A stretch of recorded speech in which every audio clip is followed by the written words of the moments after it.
Hello everyone and welcome to 2020. Sorry for the kind of messy background in these two videos. I am moving back home tomorrow and actually in about 7 hours, and my voice is a little raspy. I've had a cold. I've been pushing off these videos for a long time, and I've been trying to see movies that I didn't get to see as quick as I could. I didn't get to see them all. I missed one or two that I really wanted to see, but oh well. I got to the majority of the ones that I wanted to see, and I think, yeah, I don't even think any of them made this list, but they were close. They were close. So I'm gonna start off with some honorable mentions. I have my list here in front of me because I'm doing this as one recording. I don't have the good editing on my computer that will burn it up right now, so I'm just doing it in one go. And this is how I'm going to do it. So, some honorable mentions, movies that I really liked this year were Ad Astra. Brad Pitt was very good in that movie. The science wasn't too great. That's kind of what takes it out. But it's really slow, and I thought it was interesting about how it focused more on what was on the character's mind than it was everything else in the world. The next one being Marriage Story. This was one of the ones I just recently watched. Whoa, Adam Driver is a good actor. So is Scarlett Johansson. They knock it out of the park in this movie. But is this movie rewatchable? Absolutely not. This movie's depressing.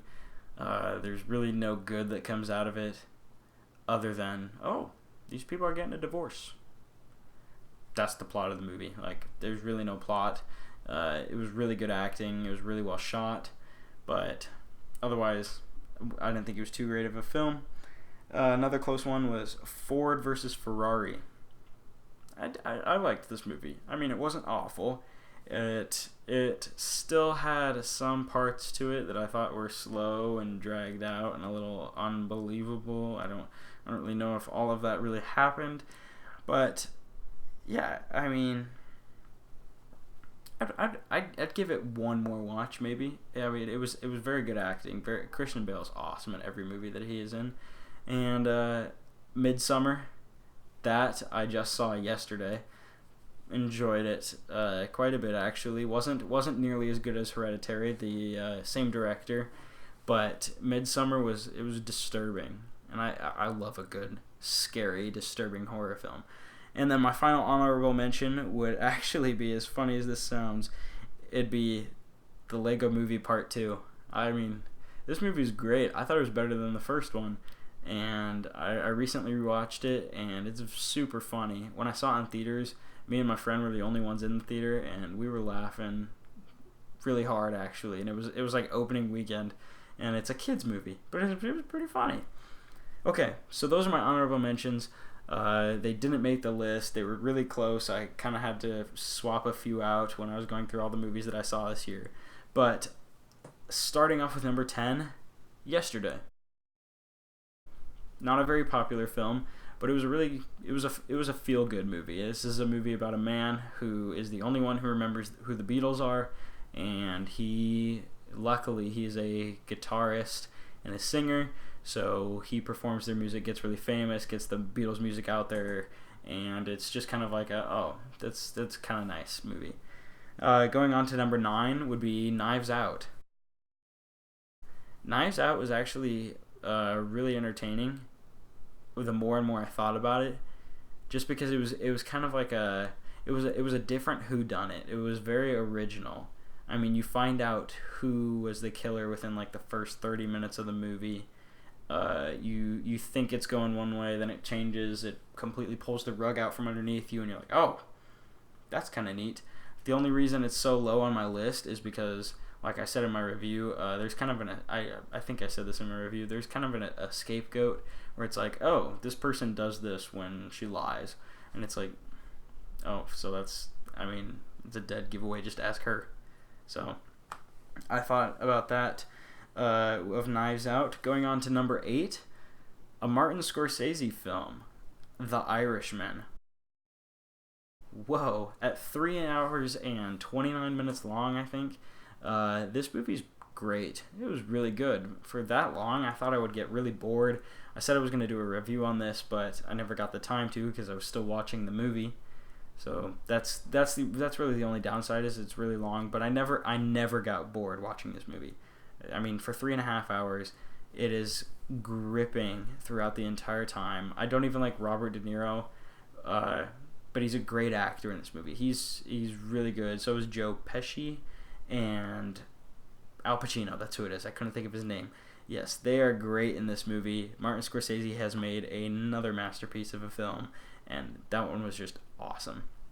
Now, number 7, a movie that you probably think I'd bash on, but I actually really liked, and it became my favorite one of the entire franchise, like that. Spider-Man Far From Home. This movie was really good for a sequel Spider-Man movie in the MCU. I mean, it was exactly what I wanted from a Spider-Man movie. We had the nerd kid who was going on a trip, and he just wanted to spend time with a girl, but he's Spider-Man, so he has responsibilities, and he meets this other superhero, and of course they run into issues along the way. There's a bit of a plot twist, but not really if you read the comics. But the things that I loved most about this movie was the interactions between Peter and MJ. It was like we finally get to see him be this high school kid, not this savior of the battle at Stark headquarters and Endgame or anything like that. We don't see him in space or on a different planet. We get to see Spider-Man be Spider-Man, and that's really awesome. And I think they took a great step with making him, spoiler alert, with making him MCU's next Tony Stark.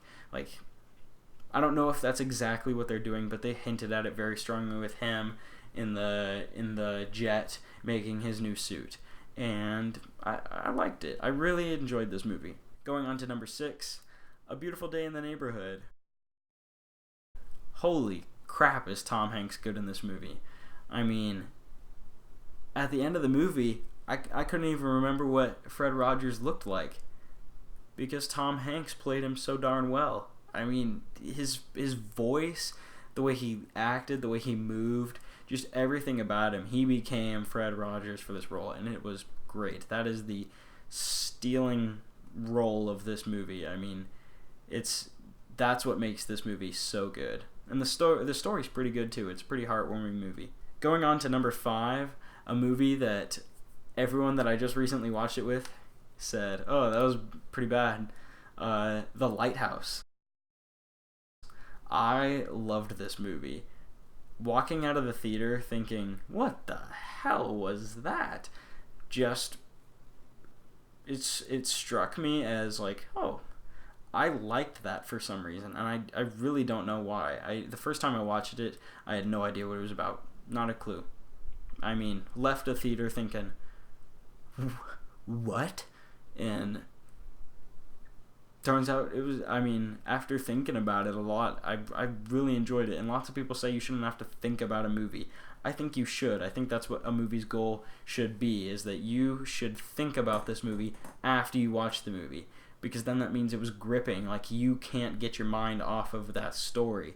And that's what a movie's supposed to do. It's supposed to tell you a story and not just spill it out to you. I could tell you a story and it'd be extremely boring. But instead, if I show you and I kind of play with your perspective a little bit, then it makes it 1,000 times more interesting, and that's exactly what this movie does. Going on to number 4, another movie that lots of people disagree with, but I mean, I thought it was great.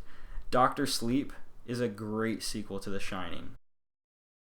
Stanley Kubrick's The Shining, that is, not the miniseries that Stephen King went off to do in the early 90s. This sequel was really good. And I mean, it has Ewan McGregor in it, so there's that going for it. It's always going to be good if he's in it. But, I mean, this movie perfectly tied together the nostalgia of the 1980 film, the story from the book that Stephen King wrote, both books, both The Shining and Dr. Sleep. And it was I would consider this a standalone movie. Sure, there's going to be references to the past that you're not going to understand, but it worked really well, I thought. And I think I might be contradicting what I said in my review. I can't remember. But I do think that it works as a standalone movie. And it's a very entertaining standalone movie because you can go see this and just know, oh, The Shining is a mental gift, and these people feed off of it. This happened at a hotel once. Go, and that's all you need to know for this movie. And I really give Mike Flanagan, the director, I give him props for being able to do that. Going on to number 3 would be Jojo Rabbit. This movie is freaking hilarious, okay? What kind of movie has Hitler in it as an imaginary best friend that is so funny? I mean, the kid actor, I forget his name, but he is great in the movie. Both, and his friend, he's hilarious as well. Taika Waititi plays Hitler in this movie, and I mean, Hitler is funny. Who would ever think you'd be able to say that? But Hitler is extremely funny in this movie.